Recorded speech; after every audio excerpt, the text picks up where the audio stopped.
കോൺഗ്രസിൽ വീണ്ടും വിവാദങ്ങൾ ഉയരുകയാണ്. കോൺഗ്രസ് വിട്ടാൽ സുധാകരന്റെ അടുത്ത ലക്ഷ്യം BJP ആണെന്നാണ് സുധാകരൻ ഇപ്പോൾ പറയുന്നത്. തന്നെ പ്രസിഡന്റ് സ്ഥാനത്ത് നിന്നും മാറ്റുമെന്ന വിവാദത്തിനൊടുവിലാണ് താൻ ഒരു രാഷ്ട്രീയക്കാരനായിട്ടാണ് ജീവിച്ചതെന്നും മരണം വരെയും ആ സ്ഥാനത്ത് തന്നെ തുടരുമെന്നും അതിന് ഇപ്പോൾ കോൺഗ്രസ് ആണെങ്കിൽ അങ്ങനെ BJP ആണെങ്കിൽ അങ്ങനെ എന്ന് സുധാകരൻ പറഞ്ഞത്. ഇതോടുകൂടി കോൺഗ്രസ് നേതൃത്വം ആകെ പുലിവാല് പിടിച്ച അവസ്ഥയിലാണ്. കഴിഞ്ഞ ദിവസമാണ് സുധാകരനെ KPCC പ്രസിഡന്റ് സ്ഥാനത്ത് നിന്നും മാറ്റുന്ന കാര്യത്തെക്കുറിച്ച് ചർച്ച നടന്നതും അതിനെതിരെ വികാരപരമായി സുധാകരൻ പ്രതികരിച്ചത്. സംസ്ഥാന അധ്യക്ഷ സ്ഥാനത്ത് നിന്ന് മാറണമെന്ന നേരിയ സൂചന പോലും തനിക്ക് ലഭിച്ചിട്ടില്ല എന്നാണ് ഇന്നലെ ഒരു പ്രമുഖ മാധ്യമത്തോട് സുധാകരൻ പ്രതികരിച്ചത്. മാത്രമല്ല, മാധ്യമങ്ങളാണ് KPCC നേതൃമാറ്റത്തെ കുറിച്ച് വാർത്ത ഉണ്ടാക്കുന്നതെന്നും സുധാകരൻ കുറ്റപ്പെടുത്തിയിരുന്നു. അതിന് സുധാകരൻ പറഞ്ഞ ന്യായം, തന്നെ മാറ്റണമെങ്കിൽ ഡൽഹിയിലേക്ക് വിളിപ്പിക്കേണ്ട കാര്യമില്ല, പകരം പാർട്ടി സ്ഥാനം ഒഴിയാൻ പറഞ്ഞാൽ ആ നിമിഷം താൻ ഒഴിയുമെന്നുമാണ്. പാർട്ടി പ്രവർത്തനത്തിൽ എത്രയോ വർഷത്തെ പാരമ്പര്യം തനിക്കുള്ളതിനാൽ അത്തരത്തിലൊരു നീക്കം നേതൃത്വത്തിന്റെ ഭാഗത്തു നിന്നും ഉണ്ടാവില്ല എന്നും അദ്ദേഹം പറയുകയുണ്ടായി.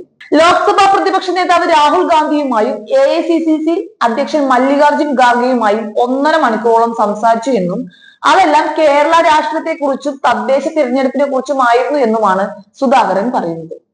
ഒരുപാട് പേർ പറയുന്നത് തനിക്ക് ആരോഗ്യ പ്രശ്നങ്ങൾ ഉണ്ടെന്നാണ്. അങ്ങനെയെങ്കിൽ താൻ അതിനു വേണ്ട ചികിത്സ നേരണ്ടേ? അങ്ങനെ എന്തെങ്കിലും ഉണ്ടെങ്കിൽ തന്നെ അത് മറച്ചു വെക്കേണ്ട കാര്യം എന്താണ്? നോർമൽ അല്ലാത്ത വിധം എന്തെങ്കിലും പ്രവർത്തനം തന്റെ ഭാഗത്തു നിന്നും ഉണ്ടായിട്ടുണ്ടോ എന്നും സുധാകരൻ ചോദിക്കുന്നു. മാത്രമല്ല, തനിക്ക് ആരോഗ്യ പ്രശ്നമുണ്ടെന്ന് ചിലർ മനഃപൂർവ്വം പറഞ്ഞു പരത്തുകയാണ് എന്നും രോഗിയാണെന്ന് കാണിച്ച് തന്നെ മൂലക്കിരുത്താൻ ഒരു ഗ്രൂപ്പ് പ്രവർത്തിക്കുന്നുണ്ട് എന്നും അദ്ദേഹം തുറന്നടിക്കുകയുണ്ടായി. ഇതിന് പിന്നിൽ സംസ്ഥാനത്തെ തന്നെ ഒരു നേതാവാണത്രേ, അല്ലാതെ അഖിലേന്ത്യാ കമ്മിറ്റി അല്ല എന്ന് തനിക്ക് ഉറപ്പുണ്ടെന്നും അദ്ദേഹം വ്യക്തമാക്കുന്നു. പാർട്ടി പ്രവർത്തനത്തിൽ പ്രായമല്ല, പ്രാപ്തിയാണ് പ്രധാനമെന്നാണ് അദ്ദേഹത്തിന്റെ പക്ഷം. താൻ അധ്യക്ഷ സ്ഥാനത്ത് നിന്ന് മാറണമെന്ന് പറയുന്നവർ വഷളന്മാരാണ്. ആ പ്രചരണം അവർ സ്വയം നിർത്തണം. അത്തരം പ്രചരണം നിർത്താൻ താൻ യാചിക്കില്ല എന്നും KPCC കാര്യങ്ങൾ നോക്കാൻ M ലിജുവിനെ താനാണ് നിശ്ചയിച്ചത് എന്നും അദ്ദേഹം അവകാശപ്പെടുകയുണ്ടായി. അതേസമയം പ്രതിപക്ഷ നേതാവ് VD സതീശനുമായി അഭിപ്രായ വ്യത്യാസമില്ലെന്നും സുധാകരൻ കൂട്ടിച്ചേർത്തിട്ടുമുണ്ട്. ഇങ്ങനെയൊക്കെ പറഞ്ഞയാളാണ് നേരെ വന്ന് ഇരുട്ടി വെളുത്തപ്പോഴേക്കും കാര്യമെല്ലാം മാറ്റിയത്. ഇനി ചുമ്മാ ഹൈക്കമാൻഡിൽ നിന്ന് പേടിപ്പിക്കാൻ വേണ്ടി പറഞ്ഞതാവാനും മതി. രാഷ്ട്രീയത്തിൽ ഒന്നും സ്ഥിരമല്ല എന്ന് നമുക്ക് എല്ലാവർക്കും അറിയാം. പ്രായമോ മറ്റു അവശതകളോ മറ്റോ വരുമ്പോൾ തൽക്കാലത്തേക്കെങ്കിലും നമ്മൾ ഏൽക്കുന്ന സ്ഥാനം മാറിക്കൊടുക്കേണ്ടിയും വരും. ഇതെല്ലാം തികച്ചും സ്വാഭാവികം മാത്രമാണ്.